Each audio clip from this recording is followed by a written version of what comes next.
The Chosen is now a 4-season show, or at least it's about to be. And I would wager that I am in the top 1% of the 1% of people that have done research on The Chosen. Even after all of that time watching it, I still enjoy just sitting down and watching an episode. So why does The Chosen stick out more than other shows, such as the Bible series, or some of these other one-season shows or mini-series that have been put together about the life of Christ? Well, there's some specific reasons, and I think this last season, season 3, really shows a lot of why that is the case. Today, we're going to go over a piece of the Bible series and compare that to a scene in The Chosen from the season 3 finale, and we're going to go over 4 reasons why. Now, the first one is called the setup. This is the beginning of the scene itself, so let's jump into this. Here we go. Also, real quick before we get into this, I needed to let you know that I needed to change the visuals of the Bible series clips because they always want to copyright my stuff. So even though this is fair use, it's totally legal to use it this way. They often will copyright claim it, and it's annoying. So I had to change it so that that wouldn't happen. Okay, let's continue. Why did he walk away just when we're getting strong? Surely a Messiah wouldn't leave us like this. A Messiah should be a warrior, a conqueror like David. Judas, force is not the way. So tell me what the way of Messiah is. He's different. But Mary, what if he's not the one? We're risking our lives. For what? He has shown us his power. We must have faith in him. This is the first section of the scene that I wanted to show you because it's really strange to me. So let me go back for a second, and you can see these two characters right here. The one with the red hood on is Judas, and the bald one is supposed to be Thomas. Now, I'm going to let things go, like, for example, their skin complexion or their British accents. Those are stylistic choices that they kind of made for this specific production. However, think about where this is in the timeline of the Bible. We're right here. Walks on water is in Matthew chapter 14. What happens directly before Jesus walking on water? Well, that would be the feeding of the 5,000, right? Which means that in this scene that we just watched, they have just witnessed Jesus feed the 5,000, and yet they're arguing whether he's the Messiah or not. Right? They're arguing like they're saying like no, he can't be the Messiah because this and this. Now, on top of that, I also think that they did Judas kind of wrong here. At this point in the ministry, Judas probably isn't arguing about whether Jesus is the Messiah. That would come maybe a little bit later. Judas at this point is a full-fledged member of Jesus's crew. He is fully on board with what Jesus is wanting to do, and he's probably following him to a T, at least for the most part. I don't think outwardly he would be against Jesus or saying that he's doing things wrongly. I think that would probably happen in quiet. I think Judas would probably keep that to himself, and then he would betray Jesus later on because of it. Now, I do think that plays a part, but having Judas be such a villain earlier on in the ministry of Jesus, I think is a pretty big misstep, at least in my opinion. Also, if we keep on watching in that earlier scene, you see that Mary Magdalene is almost like this leader, almost more than Peter is. She's reprimanding them and telling them that Jesus is the Messiah and that he's done all these things. And she's kind of defending him more than any other apostle, including Peter. Now, we're going to get to Peter in a second, but first, let's check out a scene from The Chosen that gives us the setup from that point of view. Here we go.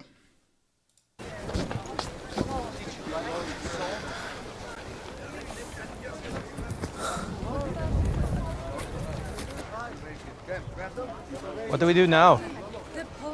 It's a 13-mile walk back to Capernaum, all the way around the sea, in the rain and in the dark. Is that everything we had to do today? Carrying the baskets and distributing food? I'll do my best.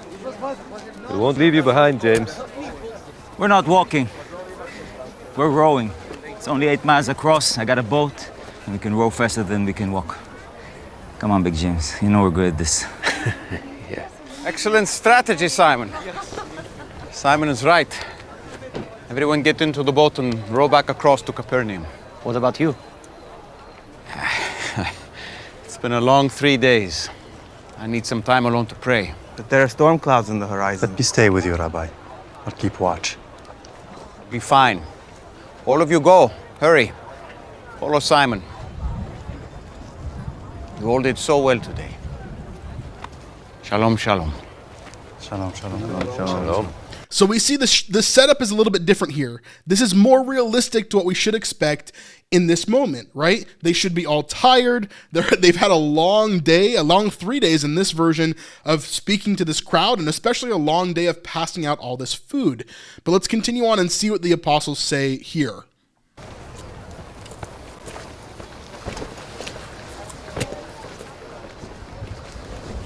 I stayed behind so you could get us a boat. I won't be in your way for long. Have faith, Simon. Faith isn't my problem. I think I was a mistake. Even God makes them, right? Go. So I think here is where the Chosen gets correct. I think here at least is what is more believable in my opinion. In the Bible series, we're seeing as all of the apostles, especially Judas and Thomas, but all of the apostles are kind of against Jesus. They're like questioning whether he's the Messiah. They're like saying all these different things. Like it's almost as if they're in opposition to him. But here, Simon Peter in the Chosen, he is not in opposition to Jesus. He's doing whatever Jesus asks him to do to a T. The problem is he feels like he is broken. He feels like he is not good enough, which is so much more real to me. It's so much more realistic in the way that they react to things and how they go about things. Not only that, but I think everything, the cinematography and the music and the writing itself is just so much crisper here. So let's go to our second point here, which is just the way that everything looks, the effects, the music, everything here. Let's go to this next section of the Bible series to see the beginning of the walking on water scene. Here we go. Bring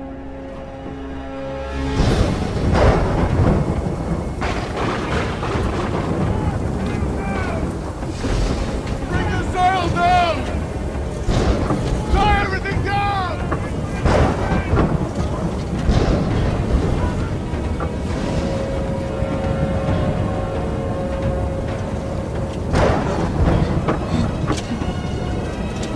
So we see here, it's pretty intense, right? We've got some intense music. I would say the biggest thing that's lacking, the biggest two things are that the effects don't hold up from the time that it was made. This is made in the early 2010s. It was probably actually put together in like 2008, 2009, but then it premiered in 2010, I believe. But you can tell the effects are not that great. They're not super high quality, and you can definitely tell that everything here is pretty fake. The biggest thing for me, though, actually past the effects is actually the audio. It doesn't sound realistic at all. It doesn't sound like they're in the middle of a storm. I think a lot of this has to do with the writing. A lot of it has to do with the production, the post-processing of the audio and how everything's put together. I'm not really faulting the actors, although it does feel just less genuine than what we've seen in other places. Now, speaking of that, let's jump over to The Chosen. Let's see how this is set up here from an effects, from a writing, from a cinematography point of view. Here we go.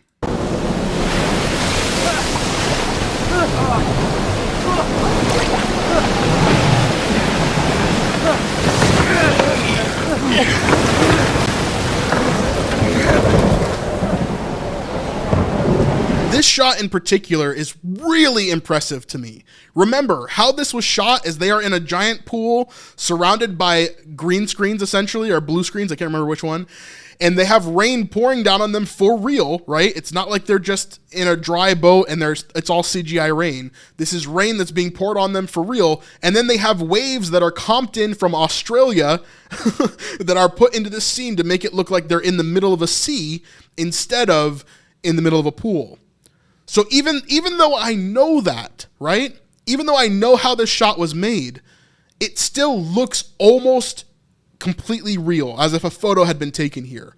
They did an amazing job with all of the different movements and the way that the boat is moving over the waves and how it's all comped together. Really, really awesome job. I also think that the audio is infinitely better than the Bible series audio. This is one thing that really hits home that you don't really realize is how things sound. But it's an intense difference between the Bible series and The Chosen here. Feels so much more impactful as I think about, these scenes being put together. If you're liking this video so far and you want to continue to see us making videos like this, then we could really use your help on patreon.com. This is the best way to help support us with $5, $10, $25, or even $50 a month if you really, really want to. But honestly, this is what keeps us going, because sometimes YouTube, well, just doesn't show our videos to people, or it kind of is blocked in the algorithm for whatever reason. So we could really use your help if you want to support us right here on The Snipe Life. The second biggest thing for me is just the reality of it all, the realness. How does it feel? How does the dialogue feel? How does it look in terms of believability, right? How would this actually look in real life, and how could that be put onto screen in cinema? Well, let's watch this. It's a ghost. No, Thomas! It's Jesus!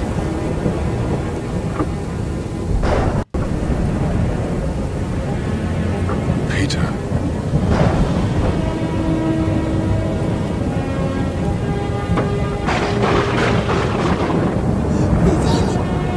One of the things that most annoys me about the Bible series is that it's almost like a soap opera. And so Jesus is coming out on the waves. Jesus is not a human. He is only God, right? Jesus is not a relatable person. He is only this mystical being that can never be touched. And so in the series as a whole, they portray Jesus in this way that is otherworldly. They portray him in a way that is so non-touchable. And for me, it really irritates me, because Jesus was not that way. He was very much in the mud with the people. And he was helping everybody out, no matter where they were in society, what level they were. It annoys me in the way that they portray it. It's like a soap opera rather than like a real life documentary. And I know that that's partially a stylistic choice, but for me, I think it ruins the character of Jesus in a way that makes it hard for us to believe this scene. Even when he's speaking out on the water, his voice is like this thunderous, massive thing. But let's watch The Chosen and see how they did it here, because I think it's just better. Here we go. You have to get up here! Everyone move! Move! Faster! Let's go! Nobody move! Simon, what? I said everybody stop! Stop! Okay, stop! Nobody move! That's not a ghost! Are you crazy?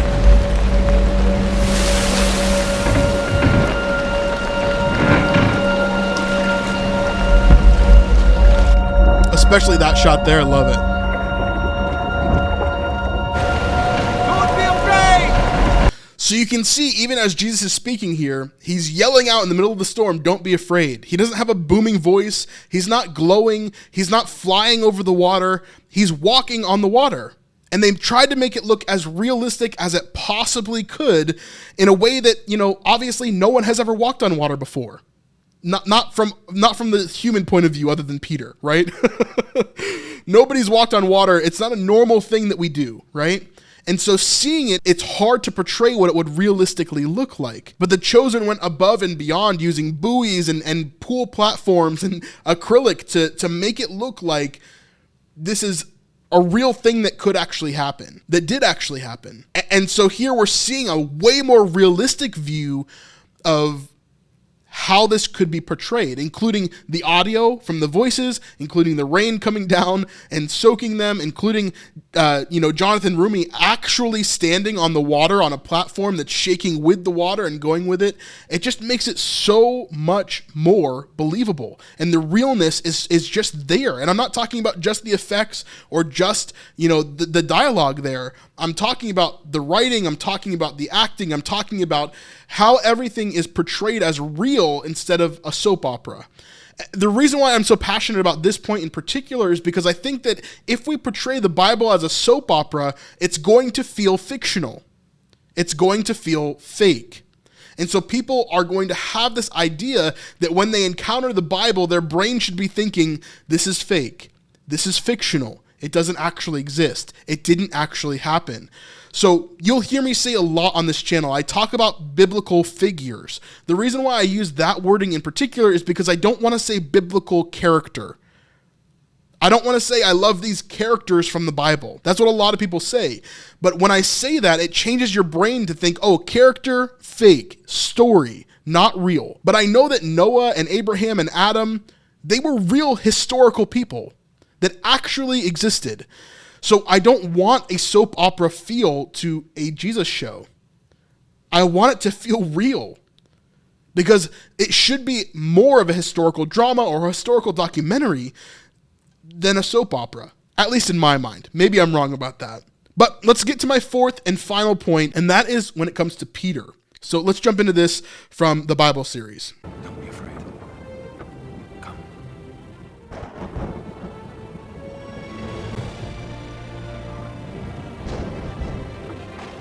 So Jesus says here, don't be afraid and come. And I have this going a little bit fast because of copyright claim issues. There's a lot of music here, so I have it going a little bit faster than normal. So he comes out on the water. Peter doesn't say anything. Jesus says, come, and then Peter almost immediately falls into the water without doing anything, right? Now, this is okay, but I think that the Chosen, well, they did it so much better. And there's a couple of reasons for that. Originally, Dallas Jenkins, the creator of The Chosen, said that he was not going to do this scene at all. He said that this was going to be too corny, it wasn't going to look good, and he wasn't sure how he could write it into the story and have it have emotional impact. Now here, we have to think about Peter's progression in the Bible series as we've gone through so far.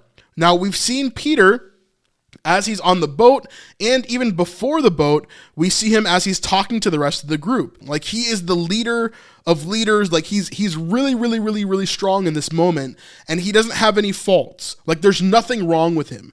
I see this a lot in Christian movies, and especially in New Testament sort of shows or movies, is they take the apostles and they make them almost perfect, except for Judas and Thomas. Because Judas is the one that betrayed him and Thomas is the one that doubted him. So other than those two, the rest of the apostles are perfect, and they normally don't have any issues wrong with them whatsoever, especially Peter. Now, Peter has some anger issues and stuff like that every once in a while, but other than that, he is just great, and he is perfect. But what happens at the end of this scene here is that Peter gets saved by Jesus, and we're going to watch this from the end here and listen to the very end of this moment. Jesus saves him out of the water. You need to be strong. And then Jesus says, you need to be strong. This is the antithesis of what this verse is about, right? And it's the antithesis of what The Chosen has decided to do in their version as well. Let's watch through this section here. If it is you, command me to come to you on the water. Simon, no! Are you out of your mind? If you are who you say you are, bid me to step out of this boat. You have the faith to walk on this water? Absolutely. You can do whatever you command. And if you command the water to hold me, I will walk on it. Now, of course, just like the other versions in the Bible series and the other clips of The Chosen that we've seen, there's extra dialogue added here. However, I do think that the extra dialogue fits in with what we're seeing Peter doing. Remember, from the very beginning of the setup of this, we're seeing as Peter is weak. He thinks that he's not good enough. He thinks that he doesn't deserve to be here. He thinks that God doesn't love him. We're seeing as Peter is getting upset because Jesus isn't healing him and isn't helping him, but he thinks it's his fault. He's not blaming Jesus. He's not saying you're doing things wrong. He's saying I'm not good enough. So let's continue watching. If I call you to me, you will step out in faith? Yes! Then why are you upset? Why are you chasing after Gentiles when your own people have problems right here? When your own person has problems? I've been right here in front of you, believing in you, but you're breaking up fights in the Decapolis? Now, this is one thing that I said was a big issue all the way back in my previous video that I talked about this topic. And that is that a lot of times in the Bible series, they're really, really fast when they should be slow, and they're really, really slow when they should be fast. They kind of linger on things that are boring and don't really matter, but then don't give enough time to the things that really, truly do matter. In this scene with Peter, it's very important for us to get an understanding of where he's coming from. That he does think that he can walk out on the water, and he does think that he should be able to do this. But the problem is that Peter is not like this haughty person that's like, oh, look at me, I'm so good. The problem is that he fails, and then he has that lack of faith in that. It's not that he thinks he's so good, but it's because he has that lack of faith, and he understands that he's not good enough. And so let's watch the end of the Chosen scene here to see how they kind of pick it up as we go through this section right here. Here we see Peter on the water.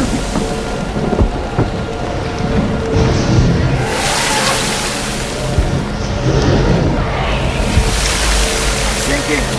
Lord, save me! I'm sinking! His eyes go on the waves, and again pulling this down because of copyright and music and all that. We see Eden. He falls under.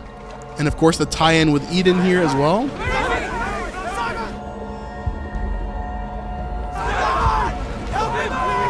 And of course, we see Jesus save him. And he ends up in the boat, and he keeps saying over and over again, Lord, don't let me go. Please don't let me go. Right? So the understanding here is the complete opposite of what we're seeing in the Bible series. In the Bible series, Peter is almost a perfect person that fails, and then Jesus reprimands him and says, you need to be better, basically. But then in The Chosen, it's that Peter understands he is imperfect. Peter understands that he is completely broken and that Jesus needs to save him. And he's begging him, please don't let me go. I'm afraid that you're going to let me go. Please don't let me go. And so it's this healing moment of coming to the realization of no, I can trust Jesus.